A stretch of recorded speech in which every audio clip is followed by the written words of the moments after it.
Hello, and welcome to Beyond the Gates. I'm Annette Kirkland. This season, we're speaking about 7 Labs, 1 ERDC. Discover the power of ERDC's 7 laboratories as they bring their technical expertise together to solve the nation's toughest challenges. From developing technologies that support the warfighter to improving the civil works systems we rely on each day. See how each of these 7 labs play a unique role in engineering a safer, better world. Today I have with me 2 guests, Lieutenant Colonel Joshua Haynes, he's the ERDC commander, and Margaret Edney, she's the ERDC Public Affairs Chief. We're talking about the core of ERDC's 7 laboratories. Good morning. Good morning. Good morning to you. How are you? I'm great. How are y'all doing? Doing good. Good. Well, my favorite question. It's always so fun to find out about everyone. So we're going to start off with, could you both tell me about yourselves, your backgrounds, and your specific role at ERDC? So, Josh Haynes, I was actually born and raised in Leavenworth, Kansas, and I joined the Army at 18 years old, and I was with the 1st 75th Ranger Regiment for about 4 years. From there, I went into applied and got into the West Point Prep School to become an officer. I finished out of KU, so had a little bit too much fun there. And the other part is, experience-wise, I was a project manager for the Corps of Engineers in Afghanistan, followed directly by a rock clearance patrol in Iraq. Platoon leader that I was, and then went from there to I did my company command time at the Stryker Brigade, 2-2 Stryker up in JBLM, Washington. Then a little back, just history of like who I am and where I came from was did broadening assignments. I've done a number of broadening assignments. One of them was in the 180 Sustainment Brigade down at Fort Bliss, Texas. And then I went from there to Hawaii, where I was with the 25th Infantry Division, and back over to the Middle East as a project manager for the Corps of Engineers in Jordan. Then my most previous job was the deputy commander at Fort Worth District. And then kind of got here as selected as an ERDC commander. Been here for about a year now. Awesome. Was it hard to leave Hawaii? Little bit. Okay. Not gonna lie. Family, we were there for about 5 years. Okay. And we lived about a mile from the beach, so morning runs weren't terrible. Right. Just go, get tired, put your feet in the sand, and just kick back. Oh, love it. It was kind of nice. Love it. Well, Margaret, I know this is like your 3rd time on the show, so if you want to do I don't know if you want to do your overview or just kind of update everyone about what's going on with you. So I'm Margaret Edney. My experience is slightly different than what you just heard from Colonel Haynes. I'm from Vicksburg, went to school at Southern Miss, Vicksburg Catholic School here in town, graduated with a degree in communications, and now I'm the public affairs chief at ERDC. So my job is all about things like this radio show, our social media pages, just kind of getting the word out about what ERDC does and how we make a difference. And you're doing an awfully good job. Thanks to you, Annette. Okay, this could go on all day. But all right, so the theme, we're going to get into the theme now. The theme this season is all about collaboration to solve the nation's toughest challenges. Could you provide a brief overview of ERDC's mission and how the 7 laboratories operate together to solve the nation's toughest challenges? So before we get into that, I think it's kind of important to see where we came from. Right. So to the history of USACE, the Army Corps of Engineers, and how we were established there. Of course, General Washington, he appointed the first chief of engineers in 1775. And from there, understanding the need for engineers and to solve problems, and that was kind of the point. It was very, very important during the Revolutionary War, so we just kept building from that. In 1824, the General Surveying Act was passed, and mission was given to the Corps of Engineers to figure out waterways, causeways, and just map those things out, because as the nation expanded, somebody had to do the hard work and say, these are the rivers, this is where it goes, how to get, and then follow that with the commerce. and how the flow of commerce in and out of the nations, just the wilderness back to the east, and that was all given to the Corps of Engineers. And from there, we continue to map things out because you can always provide more detail.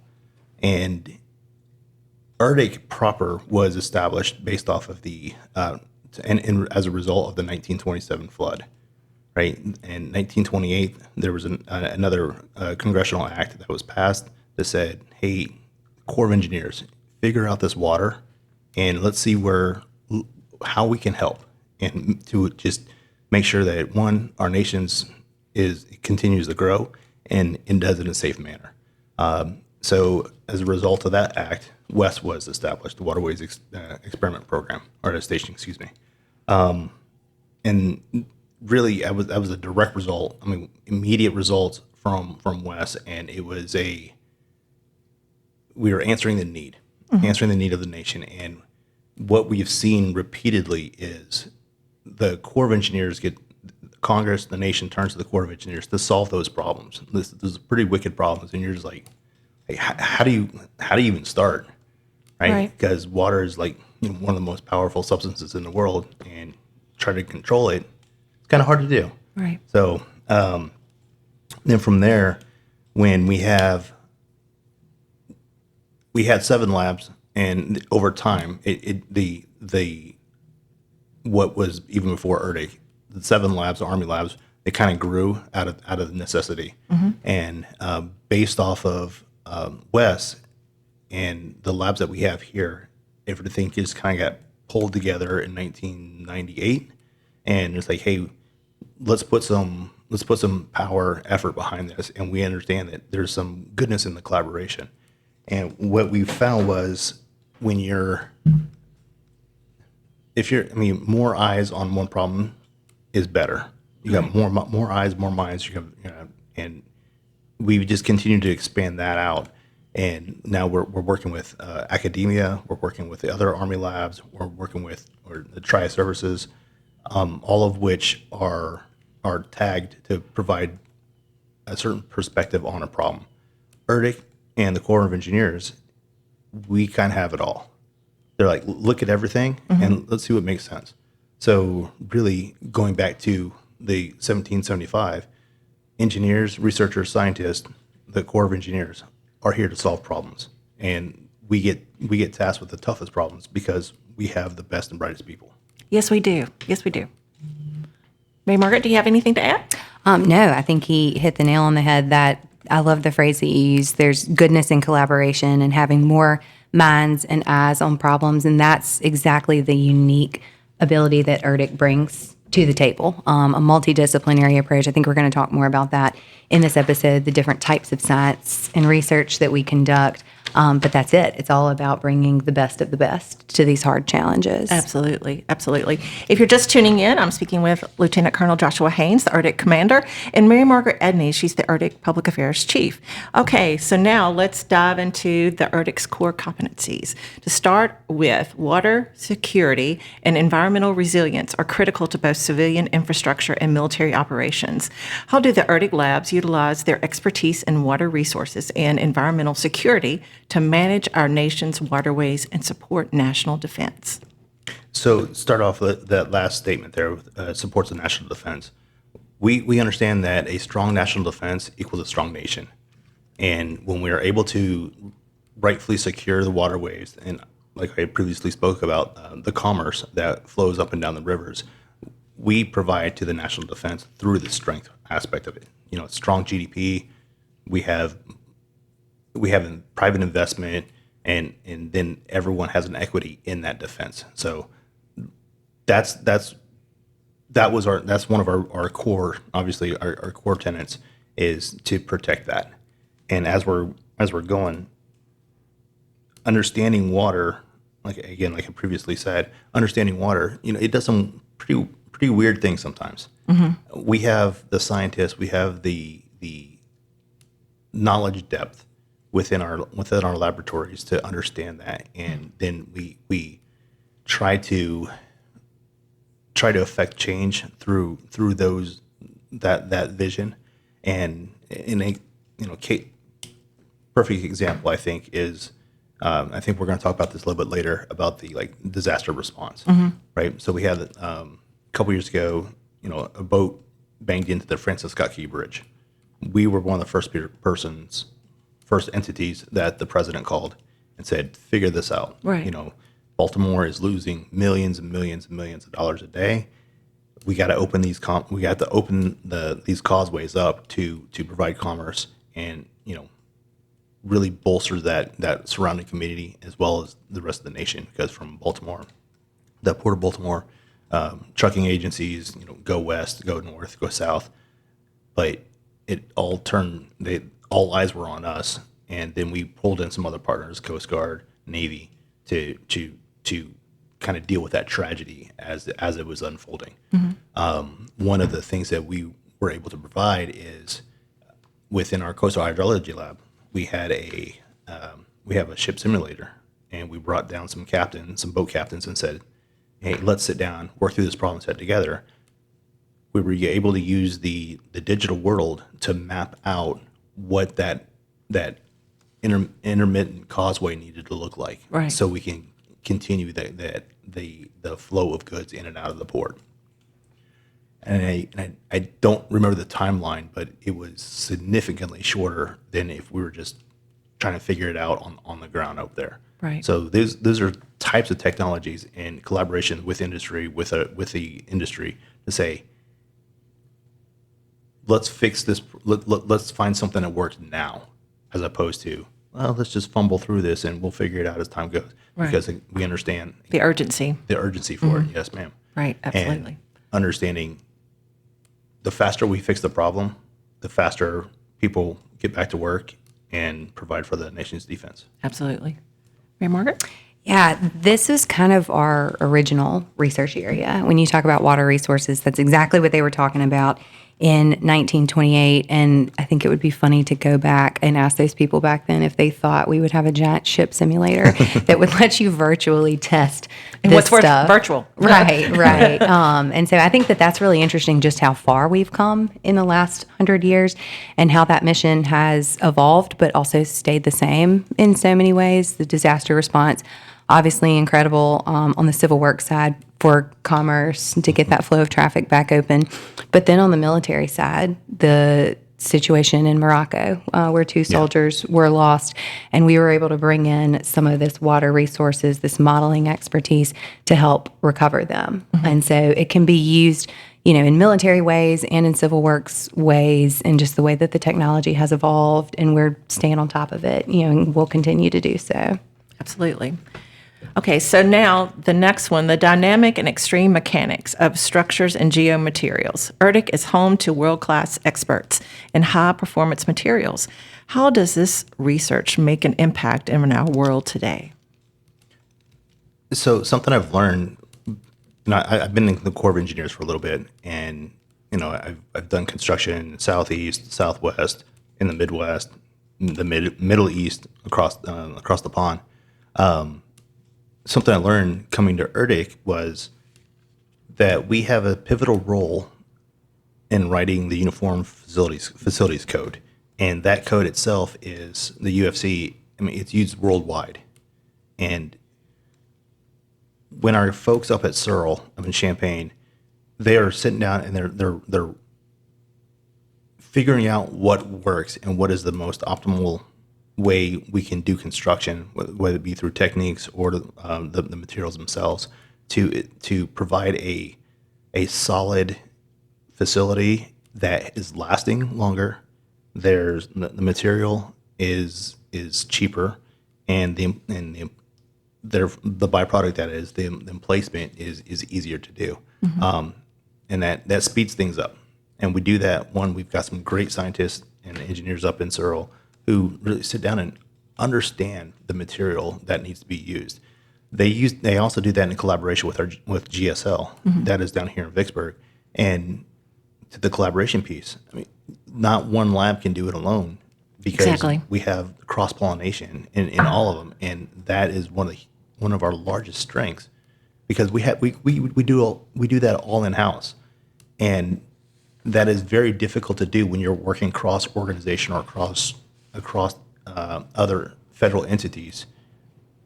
But we just pick up the phone. These guys and gals, they work together on a daily basis. So they collaborate to understand what's out there, how can we better it, and then how can we emplace it.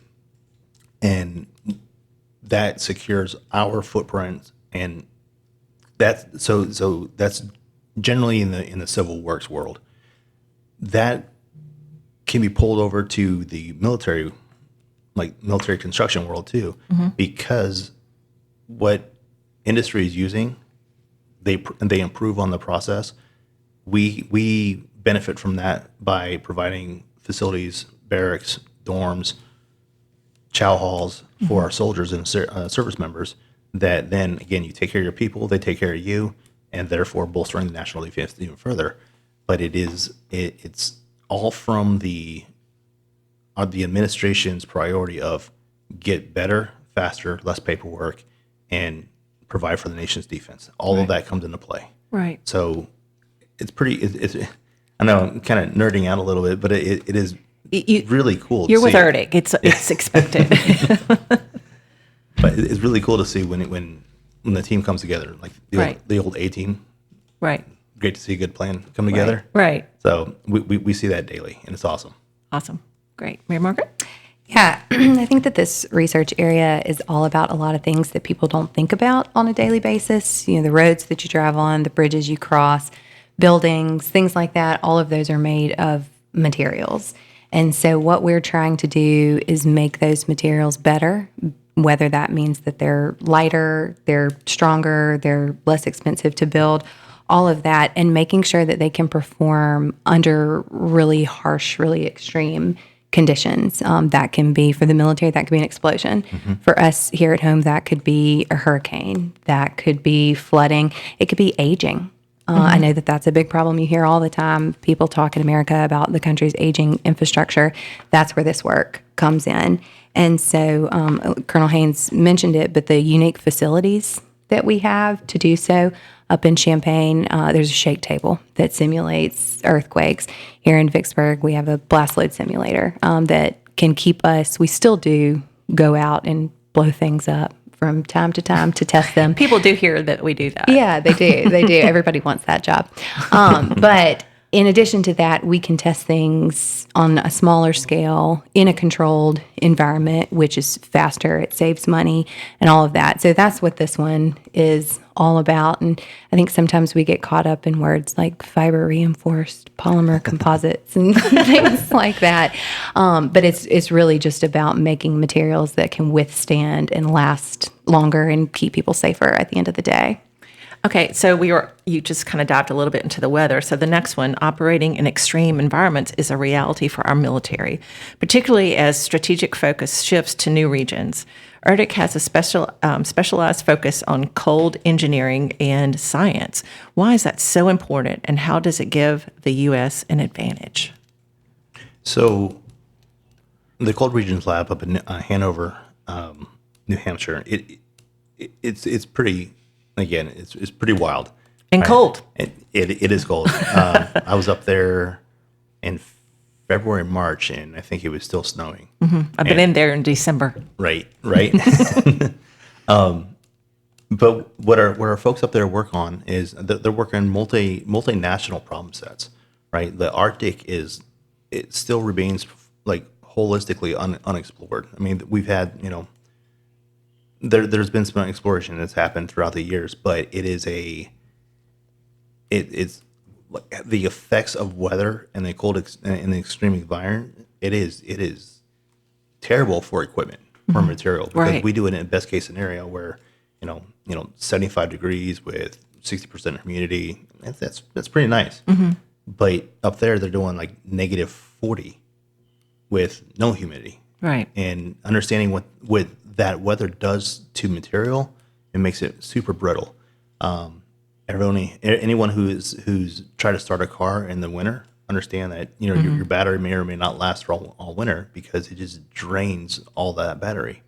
And our guys and gals up there are looking at it and actively seeking out solutions to ensure that we can, as far as the military and the byproduct of the military is the civil application of the materials that we refine up there. Right. And what you don't really understand it until you're knee deep, elbow deep in it, and they live it every day Right. up there. There was a exercise that our folks from Krell and Searle went up to Alaska with 11th Airborne, and really was the effects on the soldiers' equipment, on their batteries, on generators, their living pods. They're actively demonstrating how we can make soldiers how we can protect them more Right. in those environments, because negative 40 degrees wind chill, an ungodly low, that you don't last long. Right. And when we understand in the Arctic, if it comes to a conflict of some sort, then we understand that attrition is going to be a huge factor in it. Who can last longer? Whose equipment can last longer? Another thing that just happened, it was on a news report not too long ago.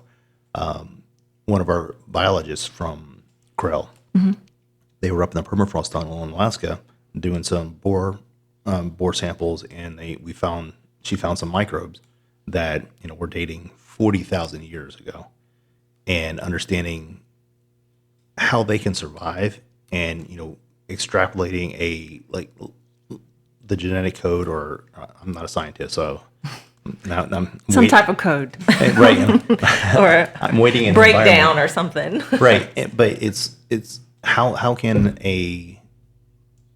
we can extrapolate this and then use it on equipment and soldiers, or provide it to the soldiers, so they're not as susceptible to frostbite, Right. Cold weather injuries, because again, going back to it, you're looking at pretty wicked environment, and the people that can operate and last are going to be the ones that are victorious there. Right. Exactly. Mary Margaret?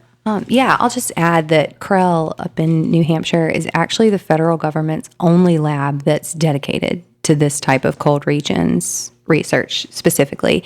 I think that's really special. Again, the facilities are incredibly unique. We have the permafrost tunnel in Alaska. They, of course, do research in New Hampshire that would be impossible to do in Vicksburg for obvious reasons. We don't get that kind of snow and intense weather. Colonel Haynes and I were there together. I think that was March, and it was 4 inches of snow or so. I was scraping ice off my rental car with my hotel room key. So it was a great time. I'm really happy this is where I live.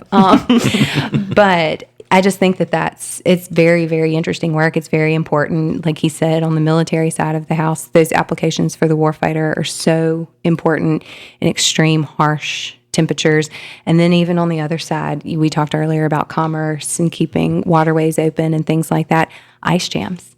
I think it's been a minute since we've had an ice jam on the Mississippi River at Vicksburg, but that's more of a common occurrence in the northern part of the country. And so Krell experts are on standby and answer the call and talk about how to, break those up, what scientifically can be done to keep those vessels moving and keep traffic flowing. So just so many different applications of this research that I think most people probably never even think about until your car battery's dead on a cold morning or something like that.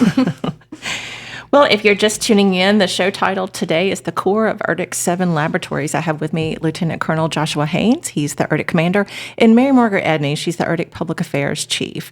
And the theme for this season is 7 Labs, 1 ERDC, and we're really stressing that collaboration in the episode today. The modern battlefield is heavily data-driven.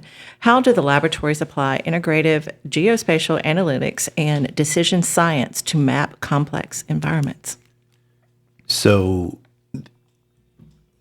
we want to get cheaper, faster, and be more efficient.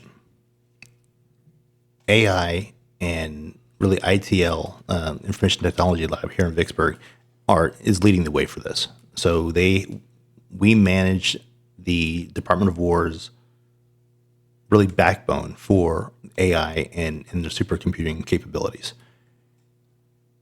Going back to a previous topic, and I'm glad this question came up because it allows us to expand a little bit about it. Mary Margaret talked about the 2 soldiers that were lost in Morocco, right? So we got that phone call, and our guys and gals immediately dove in to figure out like how can we help, right? So through ITL, the supercomputing capability, they started running models on drift patterns, wave currents, and that environment that they were working in was pretty treacherous.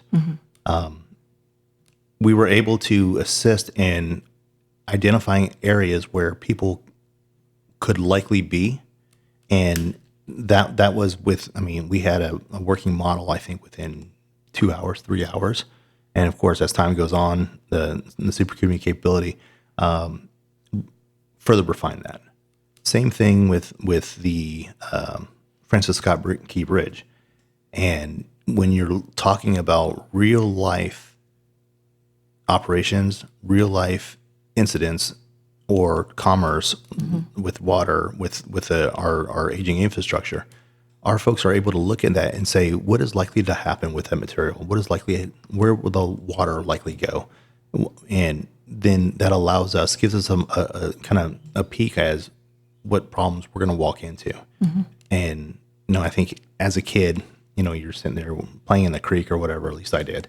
You throw a piece of wood down or you throw a rock in there and you throw another rock. What does that do, right? That takes time, energy, money, and takes people's, it just to kind of figure something out. We can do that in a virtual environment and then be able to apply the lessons learned through that virtual environment to ensure that, we don't waste time. We don't waste the money, and understanding that resources are limited and when we're constrained, we have to do that. And we want the best product for the nation that's going to work. And we don't necessarily have time just to kind of, trial and error all the time. And there's time for that, but at least give us a starting point. And ERDC provides that service for the Department of War and the nation on the civil works side, especially, is like, how is this river going to react if we do this to it? As eddies, I was a part of, in my previous job in Fort Worth, I got a call from FEMA during a flood event, and FEMA called and say, hey, we need some engineers down here to figure this out. There's a dam just northeast of Houston. Wasn't a Corps-owned dam, but they had a couple gates that were stuck in the lock position. And with a high water event, you've got hundreds of thousands of gallons of water passing through. What we saw was when our engineers got down there, and I believe we used ERDC as a reach back to say, what are the effects of what's happening here? And what we saw was the 2 middle gates were closed, but the 2 side gates, the end gates, were wide open. But that creates an eddy that just started chewing away at the surrounding water or surrounding ground, excuse me. And when you do that, you weaken the foundation, and then you have a possibility of a failure. If that dam were to go, north side of Houston would have been underwater. We saw the same thing in North Carolina when we're talking disaster response. We're trying to figure out real-time problems to solutions, immediate fixes to save lives. And those are all models that get run on the backside to give us a starting point. And again, would you rather walk into a room and try to, like an unknown room where it's blacked out, and try to figure out where things are? Or would you like to go in with a flashlight as a starting point? Right. That's a great analogy. That data point the data analysis provides us that flashlight. Right. And say, where do we start? So. Okay. I'll add to that. I love the analogy of the flashlight. And I think when you're thinking about this kind of decision science too, say you turn on the flashlight and the room is just full of Yeah. stuff. Where do you start? What do you start with? And so part of this research area is all about taking all of that information and putting it together in a way that's useful for the people making the decisions, giving them a place to start with where, routes, for example, when Hurricane Helene hit in North Carolina, experienced extreme flooding. ERDC was a part of that response, and we sent drones basically up there, and we flew the area and gathered imagery of what roads were down and who needed help first and fastest. And again, in a situation like that, you're modeling all this water. There's just so much data. Right. And so where do you begin? And we provide them the information, not just the raw information, but package it in a way Right. that's really helpful, because sometimes too much information is overwhelming and not helpful. Well, and to that, just to add on a little bit, so ERDC, in collaboration with NOAA, we opened up we dedicated a new building down in Gulfport, Atlas, right? So this is a plane that goes up, it has LiDAR on it, and it really does disaster response where they can map out the areas, littoral areas. We can map out disaster zones and see, like you said, where do we start? Because you got to start somewhere. So what is the most impactful area that we can affect immediately? And all that comes into the decision matrix. But that is a system that our folks are working, collaborating across federal entities and agencies to really solve real-time problems. Okay. So protecting our military installations from emerging threats is a key ERDC mission. How do the 7 labs collaborate to innovate within the resilient infrastructure and installations competency, ensuring our bases remain fully operational under pressure? So we understand that there are foreign adversaries out there that want to do us harm, right? And what we see is one of the, I guess you could look at it like a soft target. So the continental United States, we have multiple air bases, army bases, forts where our soldiers live, work, and train out of, right? So if you're looking at these areas, and if you're affecting the power grid, now you can't get into an arms room. You can't, effectively use a range. If you're affecting if you can stop the water, you can target the water, then now you have thousands, hundreds of thousands at times, families that don't have water, right? So what specifically ITL is doing is hardening the cyber world. They're they're red teaming it, and they're saying, hey, these are some problems. If I were a foreign adversary, this is what I would do. And that allows us, again, a kind of peek behind the curtain of, okay, let's focus our efforts in this area. And that again helps us harden that site. Also with the power and energy, water, same thing. Mm-hmm. But what we're able to do is also expand that bubble out from that post or that fort out into the surrounding communities, because a lot of times we have infrastructure that we pull from those entities to say, hey, we're going to use water, we're going to use their power station. So we assist in that realm of, hey, let's protect the whole system and not just our part. And Searle up in Champaign has a huge part of that, and just the collaboration with the post and the energy aspect of things. We get a lot of direction from the Assistant Secretary of the Army for Infrastructure and Energy and Environment to help us with that. And one of the latest things was Secretary of War, Secretary of the Army. They came out and we're going to use micro nuke like power plants to kind of get some energy independence, and that we're not solely dependent on that surrounding the community. Mm-hmm. And Searle is leading that effort with our folks down in Fort Belvoir, the 249 Prime Power. Additionally, GSL here in ERDC, they are dependent on by our installations to look at our levees, look at our water systems on the post, and they look at the railroads that are on there. Mm-hmm. So all of these are efforts and assets that we can use to make sure our soldiers can move, they can live, and they can fight for on the second, third, fourth, fifth day, and we can then project power from that. But it is like you said, it's a collaborative effort and we talked about 11th Airborne up in Alaska, hand in hand with Grill. All of our labs are helping our installation management command, as to how do we get more efficient with our resources, and how do they last longer. Right. So it's pretty awesome when you see the whole picture. Right. It's really Exactly. cool. Yeah, and that's exactly what I was going to mention. I love this one because you just named just about every single lab and how it touches this research area. And I think that that's really important with all of these different research areas. You know, again, when you think cold science, you might just think Krell, but there's more than that. There's mobility people at GSL, and this one is the same way. You know, whether it's ITL providing cybersecurity, like you mentioned, or those hardened structures and materials that we talked about earlier. And then, like we've said, on the military side, making sure that our installations, those bases are resilient, but two, the rest of America needs to be resilient. Our bridges, our locks, our dams, our waterways. And so what can we do to, again, harden them, whether that be an attack, whether it be a hurricane or some kind of natural event? That's what this area is really all about. Exactly. Right.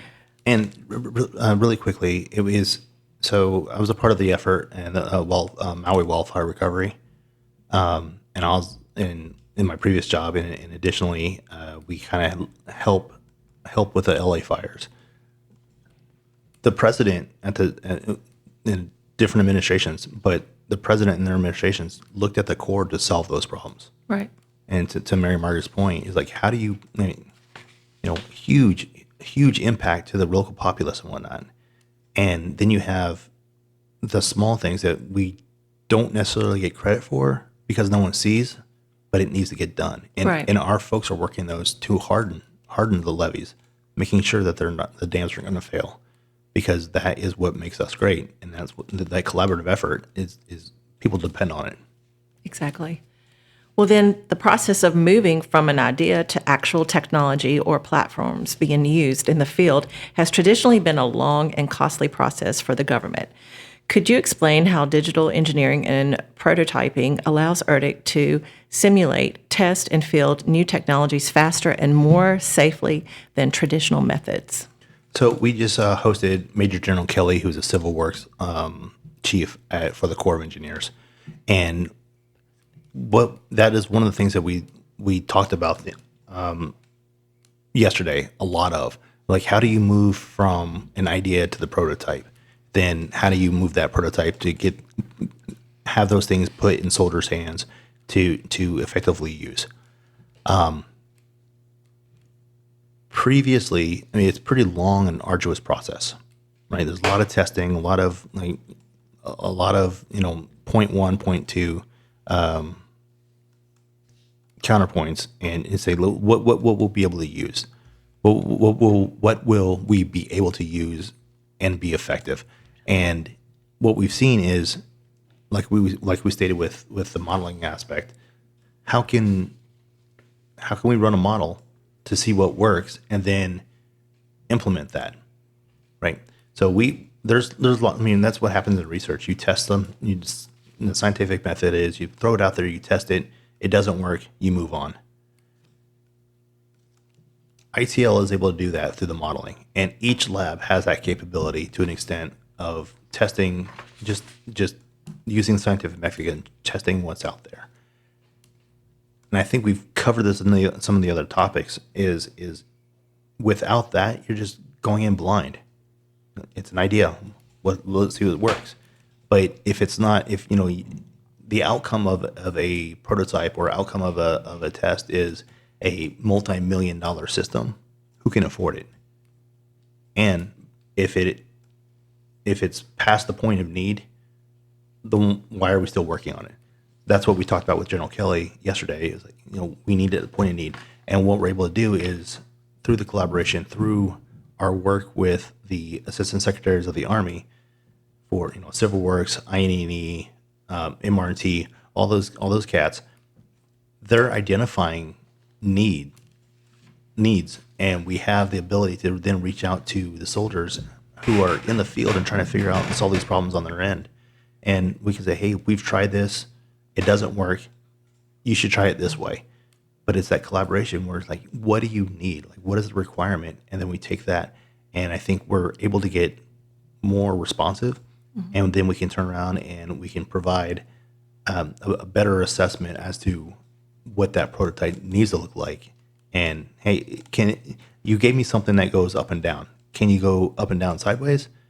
And it something basic like that. Just Right. the computer scientists that are able to program that in. I mean, it's not an easy effort. I can't do it, but we have folks that do it daily. And it's kind of, I mean, again, I've said this a lot. Really cool to watch, really cool to see. Right. And when you're achieving or meeting a requirement, the user at the end user level, they're very complimentary of what we can provide. Okay. The people who work in this area are so incredibly smart. I mean, they are across all of them, but I'm particularly biased for this one. This was my first job at ERDC, working in the engineered resilient systems role, and how they could take models of things digitally, and before you ever bend metal, before you ever spend a dime to prototype it physically, they can run hundreds of thousands, millions of simulations to tell you what's going to work before you actually build it. I think that that's so incredible, and it's just the technology, the high performance computing, the things that we have that nobody else has, the tools that we bring to this fight just make it that much more advanced and making a difference. Okay. So with the 7 distinct laboratories, from the Coastal and Hydraulics Lab to the Cold Regions Research and Engineering Lab, spread across the country, how do these diverse teams cross-pollinate their research as a unified ERDC, as we're speaking about the season, but also can you add, looking ahead, of the key takeaway that you feel that people need to have with that collaboration? So earlier I said more eyes on a problem are better. Right. More minds provide a better solution. On a daily basis, all the labs have within their portfolios things that overlap.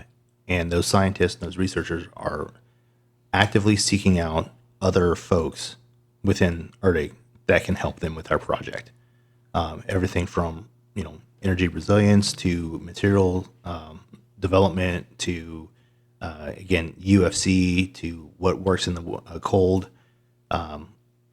With our environmental lab, hey, we've got endangered species here. How do we best protect those guys? And that is all under the umbrella of the collaboration required. I don't think I've not been privy to any one project where a single lab is the sole proprietor of that. Mm-hmm. It is a constant collaboration, and from that core nexus of ERDC employees, ERDC researchers and scientists, it naturally expands out. So we're working with academia, we're working with industry to say, hey, this is something we're trying, or we've come up. I would like you guys to implement it. Right. And we have that collaboration with those relationships exist to ensure that we're able to, again, provide the best product, provide the best solution for the nation and for its needs. And I can't overemphasize that enough. Moving forward, that's not going to stop. That's what makes ERDC special, is we have the capability to do that in-house, and then we have the relationships through the assistant secretaries of the Army, understanding what the priorities of the administration are, working towards those things, and then we'll be able to reach across the different services with the Army research labs. You got DevCom, DITRA, all those guys and gals. They're working on things as well. Well, all too often they turn to ERDC to actually do the work and try to figure out what is the best solution. Right. So they may be managing a project, but they're looking at us and saying, hey, you have all the smart people. You've done this work in this arena or that arena. Can you apply that over here? And we readily do it because that's what we do. We solve problems. And is that in itself is very, very cool to see. But when you're getting a shout out from either the administration or the president or Assistant Secretary of the Army Honorable Tell, constantly calling us to solve those problems. Right. And I think that is what this show is about, and kind of connecting those dots and helping people understand the real impact of what we do. I think in terms of key takeaways, I know for me, it's such an honor to be a part of an organization like this that makes a huge difference in our world, but it's also so much fun. Yeah. It's so much fun because it's different every single day. Every time I sit down with a researcher or someone in Arctic leadership, I learn about this new project that's doing something awesome. And so it's just, I think it's a really incredible place to be, and you'll hear it on the show. You, I'm sure, can hear it with Colonel Haynes. Everybody's passionate about what they're doing and really believe in what they're doing, and to me that's just as important as the science and the technical piece behind it. Absolutely. Well, before we just end the show, I just want to thank you guys for what you do, not only for our community, for the region, but for the nation. So between spreading the Arctic story and being involved in everything that's important. So thank you guys for that and for being here today. It is, and Mayor Margaret said, it is an absolute honor to be able to do this for us, for the nation. And the Arctic, the employees of Arctic and the folks that work in and around Arctic, they are so great. They're really, really great people, and that higher sense of giving and volunteering, that'll another thing that makes USACE, Army Corps of Engineers, great, and we see that every day with you within Arctic. Awesome. Well, thank everyone for listening to Beyond the Gates. We'll come back at you next week. Have a wonderful day.